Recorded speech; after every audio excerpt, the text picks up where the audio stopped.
Hello, Phil here from Build Your Salon, bringing you the tools you need to master to build the salon business you deserve. And today I've got a 5-point health check for your salon website.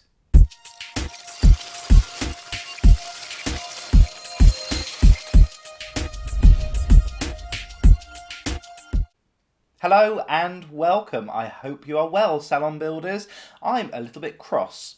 In fact, I'm very cross, and in fact, if I had the ability to frown anymore, I'd be frowning right now, and that's because last weekend my salon website was hacked. Now, I don't really understand hacking as a concept. I mean, I kind of get it if you're trying to break into a government computer and steal lots of secrets and reveal things on the internet. I kind of get it if you're hacking into people's bank accounts or trying to commit some kind of financial fraud. Why on earth you would want to hack into a salon website is completely beyond me. But anyway, this is what happened, and I'm a kind of positive sort of guy, and I try to make sure that the glass always appears half full, and there was some learning, definitely. In fact, what replaced my salon website was very eye-opening indeed, and my goodness, those girls are flexible. So at least I did get a bit of education out of the whole process, and maybe it was time for my salon website to have a little bit of a revamp and a refurb anyway. So that's what I'm going to be doing over the next couple of months. It will take me a couple of months because I will be building the website myself. Now, I'm not necessarily suggesting that that's something that you should be doing as a salon owner or manager, because it does take an awful lot of time if you don't know what you're doing. But I would say that you do need to be involved in the creation process as much as possible. You need to have your artistic input wherever you can. And also, I would recommend that you at least have the understanding to be able to update your website on a regular basis, so that if you do change your prices for your services, you don't necessarily have to go back to your web designer and have the whole site revisited and pay an awful lot of money to do it. So have an understanding of how your website's put together. Certainly make sure you've got access for the future. You do not want to be beholden to your web guys. Now, I see an awful lot of people, and I've spoken to you about this before, salon builders, I see an awful lot of people out there not putting any effort at all into their salon websites. They are obsessed with online marketing through social media, and they are putting lots and lots of effort into their Facebook pages, their Twitter feeds, their Instagram accounts, their Pinterest boards, and they are neglecting their websites. And I think that's a mistake. And the reason that I've touched on before is I think that everything, in fact I know, everything has its time. Everything eventually will come to an end. Even Facebook, as we know it, will come to an end one day. And I think that it leaves you vulnerable if you've put all of your eggs in one basket. So if you've put all of your effort into building your salon Facebook page, getting likes and shares, lots of engagement, a beautiful library of photos and videos, and then all of a sudden Facebook falls out of favour, and I'm not pretending that this is going to happen overnight, but over time, let's say Facebook falls out of favour, or your target market no longer starts using Facebook, then unfortunately you've got to start from scratch on another platform. So by all means, use these different platforms for social media. They are incredibly useful and powerful for driving people towards your website as well. But also make sure you're putting effort into your website. Kind of see it as the hub, as the centre of everything, and then the different social media platforms are the spokes that come away. Anyway, let's get on with this 5-point plan, shall we? And first up, I want you to make sure that it is really easy for customers to use your website for what they want. Now, I have seen lots and lots of salon websites over the years. I've seen some very ineffective salon websites because I think it's kind of an extension of the salon owner's ego. So they look very beautiful and they have lots and lots of effects and very dramatic things going on. In fact, the days of flash websites, we used to see all sorts of weird and wonderful things happening on home pages. That started to tail off now, but do bear in mind the reason why people would be coming to your website in the first place. And normally, if they found you through organic search engine traffic, they'll be looking for one of three things. They're either going to be looking for your prices, or they're going to be looking for your location, or they're going to be looking for your contact details. Other than that, really anything else is just kind of fluff around the edges. By all means, supplement your website with a blog. By all means, put a gallery of your work and a little biography for every member of your team there if you feel the need to. But make sure it's easy for those customers to find those 3 really important things. And I would have links to those things on every single page of your website. Next up, I want us to talk about your branding. It's really important that your branding is consistent across your website and all of the other marketing platforms that you're using, particularly if you are driving traffic to your website from other online sources. So if you're placing a Facebook ad, it's really important that the tone and the format and the feel of that ad is consistent with the website where people are eventually going to end up.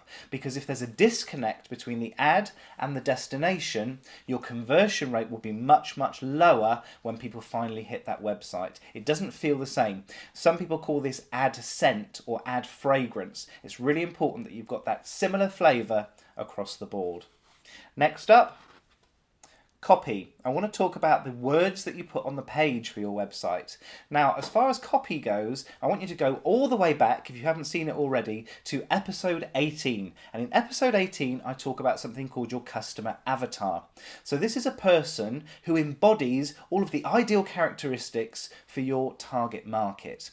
And I want you to make sure that your website is speaking to that customer avatar in a really meaningful way. So please make sure your website sounds like you. Make sure you're talking to individuals. This is not time to pretend that your salon is bigger than it is and start making it look very corporate, because there'll be a disconnect between the experience people are getting on your website and the experience they're getting in the salon. So make sure your copy speaks to people in a language and a tone which is appropriate and that they can relate to.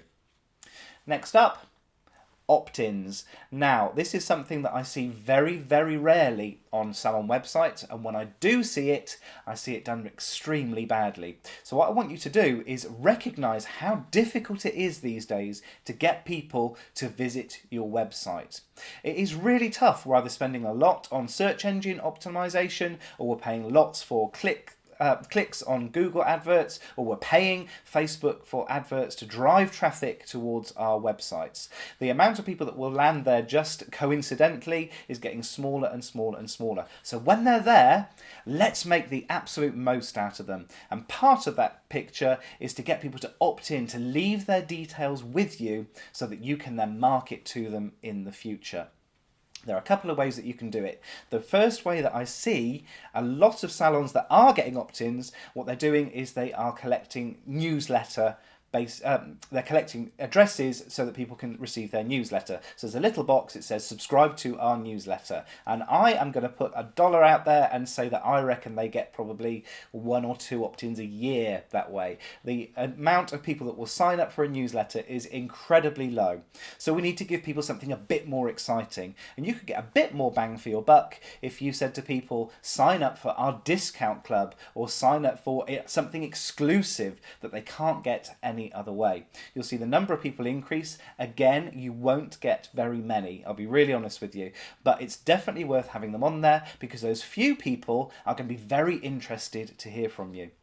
The other way you can do it is by using something called a lead magnet. And a lead magnet is usually a free download or ebook or a PDF or a video that people can watch and get really useful information. It's usually very, very targeted. And I don't see these used by salons nearly enough. And I've used them in my salon very successfully. So for example, we had, because mine's a hair salon, we had a PDF that you could download, and it was 10 ways you could increase volume in your hair, and it went really, really well. So people would swap their email address for that free download, and then I start to build up a library not only of people that are interested in my content, but also I can start to segment them then and send them particular offers that are relevant to people who might want more volume in their hair. So it's a very powerful tool when it's used correctly.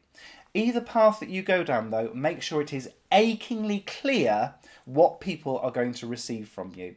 And I would also make sure that you're following up with those contacts extremely quickly, because the day that they sign up is the one day that they're really keen and really enthused to hear from you. So make sure you have something set up so that when people submit their email address, they're getting a follow-up straight away with some kind of promotion or information or something that makes them want to pick up the phone and make that appointment now.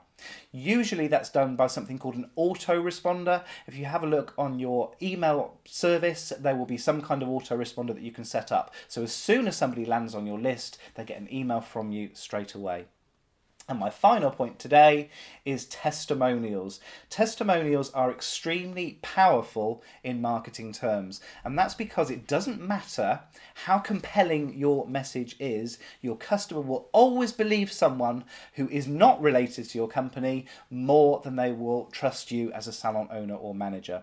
So if somebody tells us that a store down the road is worth visiting, we absolutely take their advice on board much more than we do the billboard for the same store that we saw 2 or 3 days ago. So what I would do is start collecting testimonials from your customers. The best time to collect testimonials is as soon as they finish the service and they're saying wonderful things about what you've done. So if they're swishing their hair a little bit at reception, that's the time to ask for a testimonial. If you've done a massage and they're saying things like, "I'm so blissed out and I feel so much better," now's the time to ask for a testimonial. Make it really easy for your customers. You can even offer to write the testimonial yourself if you want to. So what I do is say, "Would you mind giving me a testimonial?" To make it really easy, I'll email something over to you. You can edit it and send it back to me, and then I can start using it straight away. Most of the time people are more than happy to let you use testimonials. Most of the time they don't change the testimonial that I send at all, and when they do change it, they tend to make it more effervescent. They tend to go even more overboard about how brilliant my business is. Target your testimonials to what you think your customer avatar might need. So let's say your customer avatar is coming from 2 or 3 miles away from your salon and they're also in a hurry. Well, it might be that parking is a prime concern for her. She needs to make sure that she can get from her car to your salon and back again in double quick time. So why not collect a testimonial that says, "I particularly love coming to Phil's salon because the parking is so easy." Touch those pain points through your testimonials for your customer avatar, and I think you're going to make your website a lot more powerful in marketing terms. So there we go, in double quick time, 5 points that I want you to raise next time you're having a look at your website. None of it to do with design. You are creative, wonderful people, and I know that you can nail that side of things without my help at all. I hope that's been useful to you. If it has, don't forget to subscribe.